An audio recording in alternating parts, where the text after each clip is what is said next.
And I want to first make a distinction by saying that there's a huge difference between a want and a need. You see, many times throughout our lives, or out throughout, I'm gonna make it personal, throughout my life, I have wanted or desired many things that I thought were good for me, but in the end, I did not receive them. And to be honest, I even prayed and asked God for some things I wanted, but never received them. And I'm glad I didn't receive everything I ever wanted, because it would not have been good for me. And more importantly, though, it would not have aligned with God's plan for my life. So sometimes in life, we may want something so bad, not knowing that it's poisonous to God's destiny and plan for our lives. It could be a relationship that you desired to have with someone, and you may have pursued them, but found out in the end, it wasn't what you thought it would be.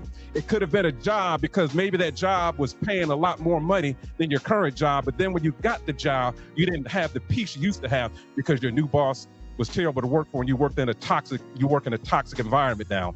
That's why one of my personal golden rules is that I don't chase after money. I chase after and pursue God's will for my life, because God knows what I really need as opposed to what I really want. You see, there have been some relationships I have pursued in my life early on that led to many sleepless nights. I found out through experience that the safest place is in God's will.